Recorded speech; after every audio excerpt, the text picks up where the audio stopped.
Okay, smoothing groups. Um, Smoothing groups are not what you may think. If you're coming from wings, I've heard a couple of people say that if they try to smooth their model, then their poly count goes way up, and that's not what a smoothing group is in Max. A smoothing group is simply a way to tell the lighting in the render engine that I would like that two different polys or a group of polys that are selected to be rendered as one. Therefore, the seam between those two would pretty much be invisible. So if I was to select this entire cylinder here, clear all the smoothing groups, you can quickly see, especially when rendered, it shows every edge here.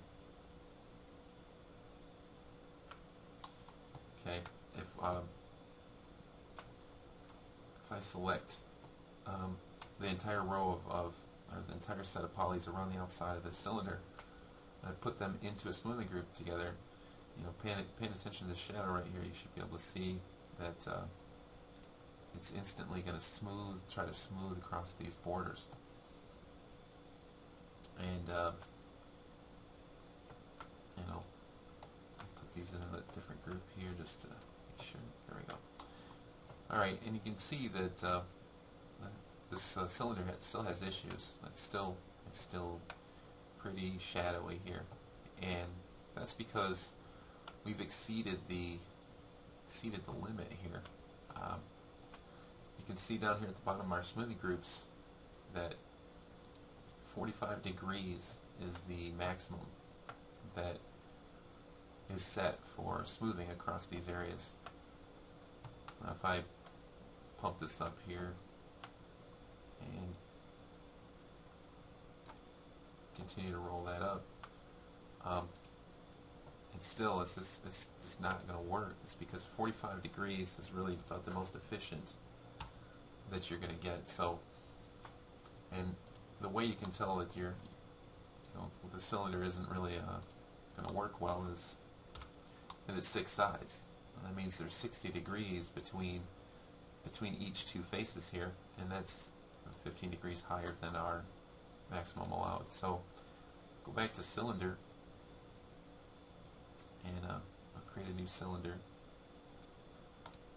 and this time I'm going to just pump this one to 8, and come around here to the side, take a look at it. Okay, I'll render that out. You can see this has a smoother look, and you may not think it has a smoother look, but you can tell in the reflection here that this reflection is a little more diffused, and this one here is a bit sharper. So let's go back. Let's take this height up.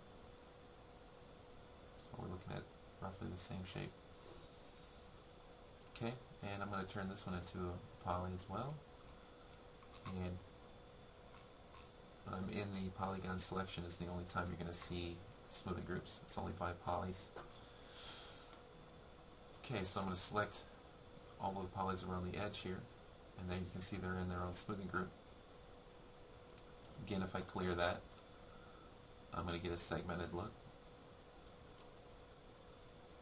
Put those back into a group, and I've got shading errors, and that's because these two top faces are also in the same smoothing group, and you can see that the difference between this face and this face is 90 degrees, and that's double the tolerance. So these faces definitely need to be in a separate smoothing group. So I'll put them into 2, and these are in group 1. So these will all be smoothed together. The lighting is told to ignore those edges in between each one, and these are put into a separate smoothing group. Basically, you're telling your render engine that the edge between these two here should be displayed prominently, should be nice and crisp, and not to try to smooth across this angle. So we end up with, now you can see that smoothing is happening with the really low poly cylinders here. So therefore, if you're doing something like landing gear or something that's just a nice straight shaft, maybe a flight stick or something like that,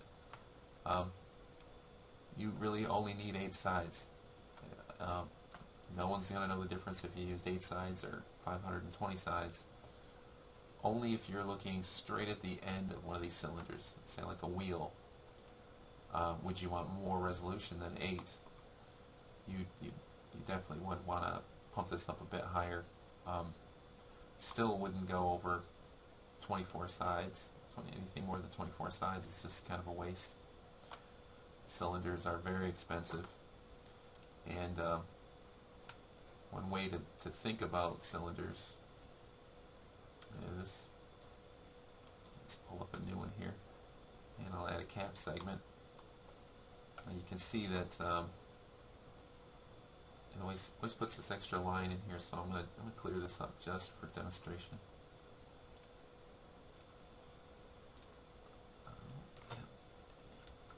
Okay, so any cap to any cylinder has as many polys as it has sides. So if it's an 8-sided cylinder, you're going to have 8 polys in the cap, and each cap. So if no one's going to see the end of a cylinder, if this is, say, the top of your landing gear, that's it's up inside of the wing, and no one's really ever going to see that, then I always suggest to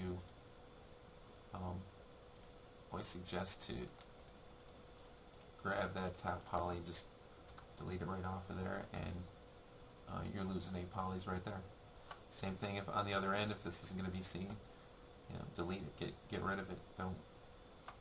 Don't use them. So another thing is that's good to know. Let's get rid of all these objects here. Is that when an object is created, whatever that object is, it's born, it's created here with smoothing groups, pre-installed, automatic smoothing groups are built in. Okay. Therefore, these objects look smooth when they're created. So if I turn both of these objects and I put an edit poly on them, okay, I can see if I go to select by smoothing group that this box has 6 different smoothing groups, 1 for each side. I don't really know why they don't start with 1. I don't know, but there's definitely 6 smoothing groups here, and there's one for each side. That's the bottom one there. It's not the most efficient way to smooth. A good efficient way to smooth would be to select faces that don't touch and put them into a smoothing group together, so we can reduce that group from six groups down to just 3 groups with the same result, because these faces are not touching, therefore they can be in the same smoothing group. They're not going to try to blend this edge to get over to the other edge. They're in separate smoothing groups. Alright, same thing with the cylinder here. The sphere here. This has got its own smoothing group, and it's got a single smoothing group. And the reason why it has a single smoothing group is fairly obvious, that any one of these faces do not exceed that 45-degree limit, and it smooths together very well. So, how many segments is if you're going to use a sphere, how many segments should you lower it to? So let's create a new sphere here, and this segment's way down. And you can see the resolution gets pretty bad. We go all the way to 8 like in the cylinder suggestion, and we're not really a sphere anymore. So, oops. So for this, you have to pump this back up to double that number because we're a sphere, and you know, now we're in an acceptable amount of polys for a sphere, for the type of low poly modeling that we all do. And that's because this is a cylinder doubled. It's a cylinder in all directions. Therefore, we need double that resolution.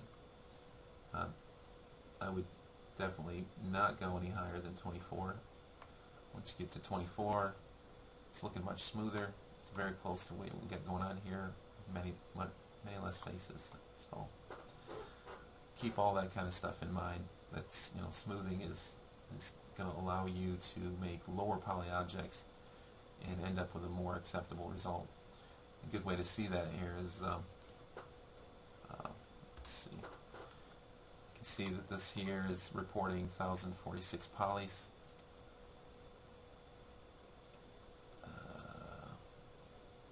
And for some reason that is too.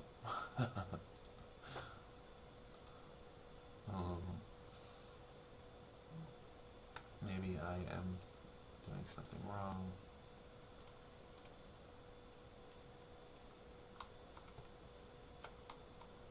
$960 polys, 520 polys. There we go. Now we're looking at this number here in the polygon counter. We have 528 polys versus 960 polys. And you tell me, would it be that bad to use this sphere instead of that sphere? And for the savings, I would say it's well worth it. Okay, so to move on with that, okay, if we have an object that's created, and it's created with its own smoothing groups. What happens when we start to change things? Okay, let's say I select a certain number of faces here, and let's do kind of an oddball shape, and I use, say, the extrude command. Hey, didn't know I had those faces selected over there.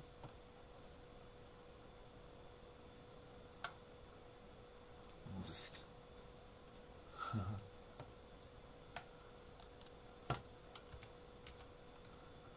alright. Let's go ahead and extrude these out. Now we'll just ignore what's going on with the box over here. Alright, we're going to accept that extrusion. And down here you can see that these faces that we've selected, those were existing faces, and therefore they carry the same smoothing group that they used to, which is number 1. And now all these new faces, these are all brand new faces. If we're looking over here in our smoothing groups, you can see that there's just no new smoothing groups happening. And even though it doesn't look that bad when we're looking at it in here, and please don't prove me wrong, that if I render this, okay, it doesn't look too bad in here, but let me make you one guarantee that in real flight this will look terrible. These edges will be rounded, there'll be shading errors, they'll look way worse than this. So these new faces need to be put into new smoothing groups. I'm not really sure why you'd want it to look like this, but so what I like to do is go ahead and grab everything that's parallel and yet not touching. These are all parallel faces to one another. Everything else is in smoothing group 1 or none at all. So I'm going to put these into smoothing group 2. And I'm going to move along here, grab the other parallel faces. I'm going to put those into smoothing group 3. Now with the signed smoothing groups, you can see everything is a little more crisp. Things look a little more right. And in real flight, this would turn out to look just fine. So I thought that it would be a good idea to show how smoothing groups have been used on something like my Bristol here. You can see that on the side of the Bristol there are these segments that are running down, and those are the stringers that are running across each former to form the body of the fuselage. And I looked at the real life model, and I got a count on the sides here, how many faces there were here, how many different sections there were, and I was careful to model the Bristol accordingly so that I had enough faces here to accomplish that. So this what you're looking at right here is done with smoothing groups, and I'll demonstrate by going to 3ds Max here, and it's a little easier to see if I turn on edged faces. And I'm going to go ahead and hide everything but the fuselage. So now you can see that I have these longitudinal sections that are created so that I can show off those stringer sections.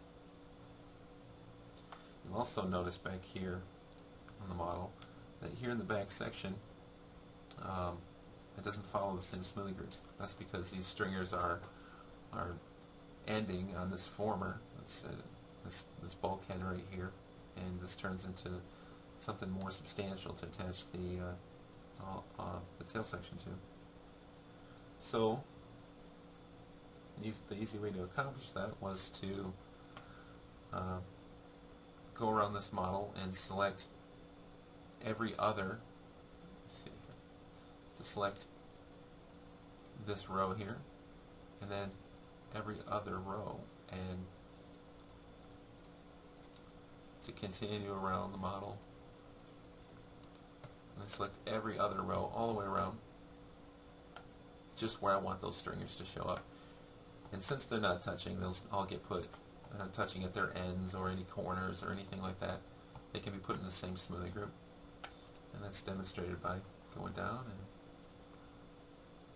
I'm going to select just smoothing group 1. And you can see that these have all been put into smoothing group 1, and I'm telling that render engine that I want the light to flow smoothly on this area here, but yet I would like to have a border between the faces that are all the way around the selected area.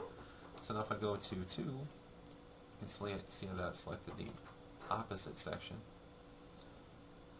And since this is in a separate smoothing group, it will be smoothed really nicely across these edges. But obviously this border is going to be rendered. So in this instance, you can see how in this render how that works to my advantage. Once you put a high resolution color scheme on anything, even the most basic render in real flight still is going to take time.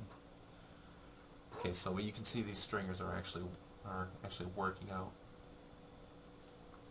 So I wanted this section back here to remain smooth, and this is segmented into a couple sections, but this side here is definitely meant to be in its own smoothing group to represent a flat piece of wood, and then these sections are set into their own smoothing groups. You can see them popping into different sections here, so that that smoothing will end here, and this will all turn into a nice flat panel. And then everything across the top group here, that also would be in its own smoothing group, so that this smooths as a separate section, as another piece of wood or whatever. And you can see the top and bottom pieces were put into group 5. I think they were put in group 5. Yep, both put into group 5 because they do not touch. They don't share an edge or vertice. Therefore, they'll smooth together with no shading errors. Now, this front section here, which I'm not really sure what group I'm going to get. Let's think it's 4, okay. This front section here, I needed that to be all made from a single piece of metal. So I put that into a single section. And I went around in anything else that I could put into the same group with it that's not touching. I could utilize this same slot to get a good smoothing. You see the whole tail piece here, and because I want this to smooth nicely around the corner, like the fabric would be wrapping around there. So these are grouped together. Okay, and then you can see that other section there. You can see I got a lot of things going on here, a lot of different facets. There's the way the pad raises up, a couple steps here, it rolls around. That's all handled by being put into separate smoothing groups. So let's look at those. Okay, I get this bottom piece here and this in a section, and I get the inner parts of these steps are selected, and they're utilizing that single slot. Okay, and let's go to 5. No, smoothing group 2 maybe. Okay, so along with these sides here, I took 2 of these raised sections that run around the canopy and put those into that same group. Why not utilize that same slot? Because they don't make any connections. It's very important to remember that. It's, what seems like a difficult subject at first becomes kind of fairly simple once you get an understanding for it. This is a fairly straightforward idea that you're really just asking that the render engine to do all the work for you.